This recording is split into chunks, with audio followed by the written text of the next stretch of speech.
자, 우리 SK이노베이션 주주 여러분들 반갑습니다. 차 교수고요. 자, 오늘 영상 찍고는 날짜 11월 11일 토요일에 오늘도 여러분들과 함께 SK이노베이션에 대해서 좀 얘기를 나눠보고자 영상 찍게 되었으니까요.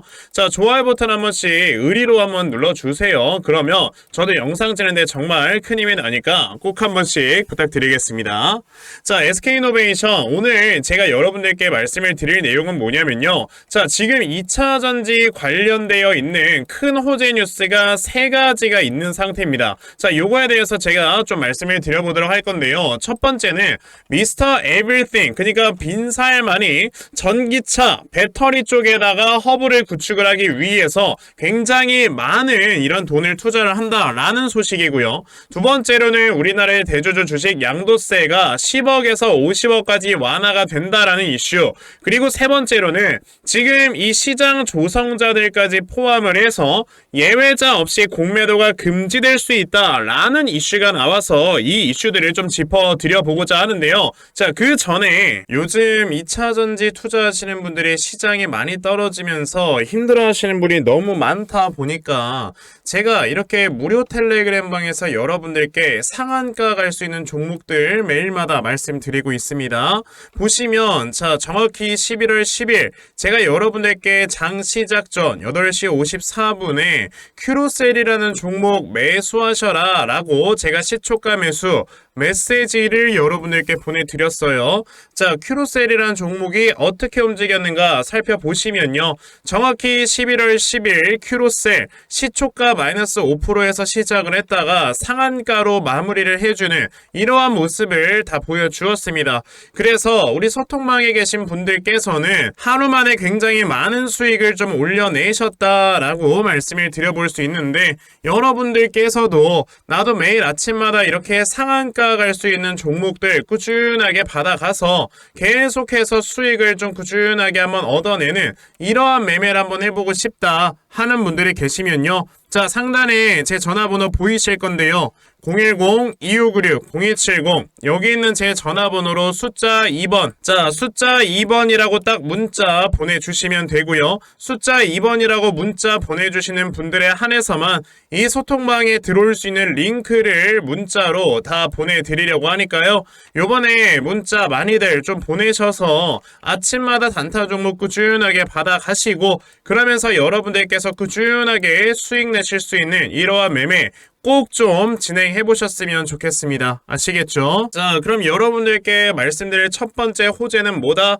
빈살만이 세계적으로 전기차 허브를 구축을 하게 될 것이다 라는 이런 얘기를 한번 했다고 합니다. 자, 여기에서 나왔던 뉴스를 내용을 보시면은, 자, 지금 칼리드 알팔리 사우디 투자부 장관은 블룸버그와의 인터뷰에서 뭐라고 했다? 중동의 자동차 제조 설비의 허브를 구축한 뒤 전기차 배터리와 수소 전기차 생산단지를 투자 검토하고 있다라는 얘기를 했단 말이에요. 그러면서 EV 배터리가 사우디아라비아의 밸류체인의 핵심이 되길 희망한다 라고 얘기를 했습니다. 자, 여러분들께서 이거를 그냥 넘기시면 안 되는 게 뭐냐면요. 빈살만이 가지고 있는 재산이 얼마라고 예전에 한번 나온 적이 있습니까? 빈살만의 재산이요, 대략적으로 2600조는 될 것이다 라는 공식적인 기사가 나왔고, 여기에 이제 추가적으로 공식적으로 밝혀지지 않은 모든 재산까지 합치면 최소 수천조가 될 것이다 라는 이런 얘기가 나온 적이 많습니다. 그런데 지금까지 전 세계적으로 전기차 시장에 투자가 된 금액이 얼마입니까? 지금 보시면 893억 2천만 달러, 즉 이제서야 겨우 100조 원의 시장 규모까지 커진 게 2차 전지 산업이라는 거예요. 물론 이게 시간이 지나면서 더욱더 커진다라는 전망은 있긴 하지만 지금까지 커져 있는 전기차 시장의 시장 규모가 100조 원입니다. 근데 지금 이렇게 빈살만, 굉장히 많은 재산을 가지고 있는 빈살만이 전기차 허브를 구축하기 위해서 계속해서 투자를 이어나갈 것이다. 이거는 당연히 우리나라에 있는 배터리 회사들에 대해서는 어마어마하게 큰 호재로 다가올 수밖에 없는 상황이다. 왜냐? 지금 현재 우리나라의 배터리를 만들어내는 회사들이 굉장히 좋은 기술력을 가지고 유럽, 미국 각지에서 점유율을 올려나가고 있는 이런 상황이기 때문에 분명히 지금 이 중동에도 우리나라의 배터리 회사들에 대한 수주 계약이 많이 쏟아질 수 있는 상황인 거다라고 생각을 하시면 되는 거예요. 그리고 두 번째로 여러분에게 말씀을 드리려고 했던 내용이 이거였죠. 자, 대주주 주식 양도세가 완화가 되면서 자, 이제 그 기준이 10억에서 얼마까지 50억까지 상향을 검토하게 될 것이다 라는 얘기가 나오는데, 이거 여러분들 정말 큰 호재 뉴스입니다. 지금까지는요, 한 종목당 10억 원의 이상의 이런 지금 주식을 가지고 있는 사람들은요, 양도세를 피하기 위해서, 양도세를 내지 않기 위해서 회피성의 매도를 연말에 엄청나게 때렸습니다. 그래서 항상 우리나라 주식시장은요, 연말이 다가오면 다가올수록 뭐가 된다 여러분들, 계속해서 매도 물량이 늘어나는 이러한 시장이 연출이 됐다라는 거예요. 하지만 이 기준이 이제 50억까지 상향이 된다라는 거는요, 자, 지금까지 10억이라고 생각을 해서 많은 물량을 매도했던 이 매도 물량들이 어떻게 된다, 다시 한번 우리나라 주식시장으로 유입이 될 수 있는 이러한 가능성이 굉장히 높아지게 된다. 보시게 되면 시행령 개정에서 올해부터 적용을 시킬 것이고 연말 증시 안정에 도움이 될 것이다 라는 이런 전망이 나오듯이 대주주 양도세 완화는 정말 좋은 호재 뉴스다 라고 여러분들이 생각을 하시면 되는 겁니다. 그리고 제가 세 번째로 말씀을 드리려는 이슈가 바로 뭡니까? 이겁니다. 불붙은 공매도 금지 예외 논란이라는 이런 뉴스가 있는데, 여러분들께서 지금 아시다시피 시장 조성자들에 대해서도 지금 공매도를 예외 없이 금지를 시켜라 라는 게 개인들의 의견입니다. 맞죠? 그런데 여기 이 뉴스에서 나온 내용을 여러분들이 보시면요, 예외적으로 허용된 시장 조성자들의 공매도에 불법은 없는지 조사를 할 예정이고, 이 과정에서 시장 조성자의 불법 공매도 정황이 드러날 경우 예외 없는 공매도 금지로까지 갈 수 있다라고 얘기를 했습니다. 저는 여기에서 당연히 이제 예외 없는 공매도 금지까지 갈 수 있다고 생각을 하는 게 뭐냐면, 지금까지 우리나라 이 공매도에서요, 굉장히 많이 이렇게 문제가 됐었던, 즉 위법적인 행위 중에 하나가 여러분들 뭐였다? 바로 업틱룰이었습니다. 보시면은요, 업틱룰은 공매도에서 직전 거래 가격보다 낮은 가격으로 호가를 내지 못하게 하는 규정이다. 즉 우리가 공매도를 치기 위해서 여러분들 호가창에 이렇게 있으면, 자, 이 위쪽에 있는 호가에다가 매도를 걸어놓고 매도를 하게끔 해야 되는 게 원래 공매도의 업팅 룰이에요. 하지만 이걸 어겨가면서 계속 현재 호가나 낮은 호가에다가 이런 지금 물량을 내놓는 이러한 위법적인 행동을 하고 있었다라는 겁니다. 지금까지. 그런데 이게 사실상 우리가 지금까지 발견하지 못했던 이유가 뭐였어요? 수기로 작성을 해오면서 관리를 해왔기 때문에 지금까지 이걸 제대로 우리가 적발하지 못했다.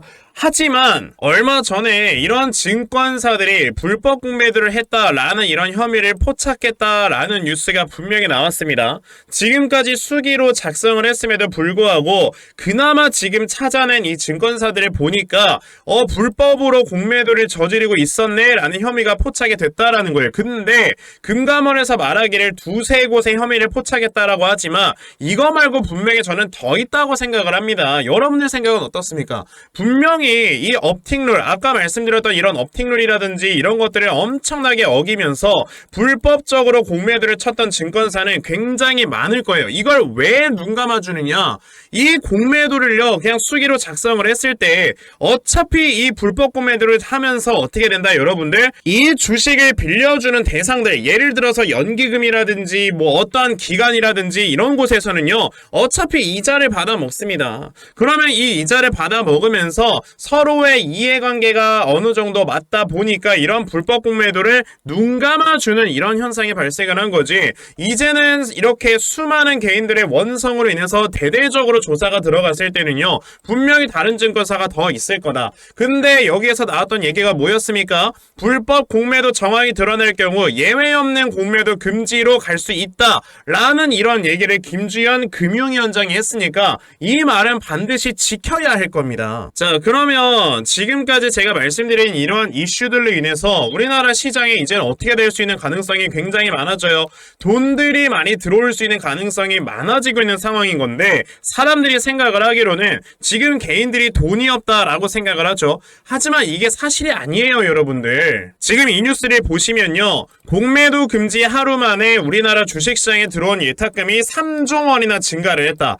단 하루 만에 3조 원이라는 돈을 이렇게 매수세로 증가를 시키는 게 지금 현재의 개인들의 힘이라는 겁니다. 이 돈들이 여러분들 들어오면 어디로 가겠습니까? 당연히 현재 주가가 있어야 되는 위치의 기업 가치보다 지금 많이 떨어져 있는 저평가되어 있는 주식으로 굉장히 많이 들어올 건데, 얼마 전에 말씀을 드렸던 것처럼 지금 계속해서 기관이나 외인들은 현물을 팔아대면서 이 물량들로 어떻게 하고 있다, 여러분들? 다른 섹터 쪽에다가 굉장히 많이 주가를 올려놨기 때문에 사실상 지금 새롭게 매수하게 그쪽 섹터들, 바이오라든지 이런 섹터들은요, 지금 굉장히 좀 매력적인 섹터는 아닙니다. 다만 지금 주가가 적정 주가보다 많이 아래에 있는 2차전지는 너무나도 매력적인 이런 섹터가 될 것이다. 그러면 여기에서 개인들의 예수금이 많이 들어오고, 추가적으로 이제 지금까지 현물을 많이 팔고 있었던 기관들과 이런 외인들의 쇼커버링들이 굉장히 많이 들어온다. 그랬을 때 2차전지 관련주들의 주가의 업사이드는요, 굉장히 높아질 수밖에 없는 상황입니다. 그럼 우리가 지금 이 주식시장을 정리를 해볼 때는 어떻게 정리를 해보면 되는 거다? 첫 번째로는 생각보다 공매도 금지 이후에 공매 세력들의 쇼커버링이 많이 들어오지 않았습니다. 이 말인즉슨 공매도 세력들은 어차피 내년 6월까지가 지금 공매도 금지이기 때문에 버티겠다 이거예요. 8개월만 버티면 되니까. 근데 중요한 건 지금 뭐예요? 공매도 금지 기간을 연장하겠다라는 이런 이슈도 나오고 있기 때문에 결과적으로 시간은 누구의 편이다? 개인들의 편일 수밖에 없다. 그러니까 지금 현재로서는 공매도 세력이 버티면서 가지고 있는 현물을 때려버리니까 주가가 단기적으로 하락이 나오는 것 뿐인 거지, 이런 거에 있어서 여러분들이 뭐 공매도 금지로 인해 단기적인 슈팅 이런 거를 기대하신다면은 여러분들은 큰 수익을 볼 수 없다. 그러니까 지금 원래 어차피 우리가 2차전지 이 섹터는요, 장기적으로 끌고 가야 되는 종목들이지 않습니까? 그럼 이런 종목들은 그냥 싼 가격에 한 주라도 더 모아가면서 장기 투자하자라는 이런 관점을 가지고 투자를 이어 나가셔야 결과적으로 여러분들이 승리를 할 수 있는 이러한 매매를 진행을 하실 수 있을 거다라고 말씀을 드리겠습니다. 그러면 우리가 이 SK이노베이션이라는 종목을 어떻게 해야 되겠습니까? 지금은 시장이 빠지고 있음에 따라서 주가가 하락을 하는 모습을 보여주고 있지만, 우리가 어떻게 해서든지 한 주라도 더 모아가면서 우리의 물량을 늘려 나갔을 때 결과적으로 2차전지는 주가가 올라갈 수밖에 없는 산업입니다. 그러면 이때 우리의 수익을 극대화를 어떻게 하면 시킬 수 있을까라고 생각을 하는 이러한 매매를 여러분들이 이어 나가셔야 된다라고 좀 말씀을 드려보면서요, 이번 영상을 마무리하도록 하겠고요.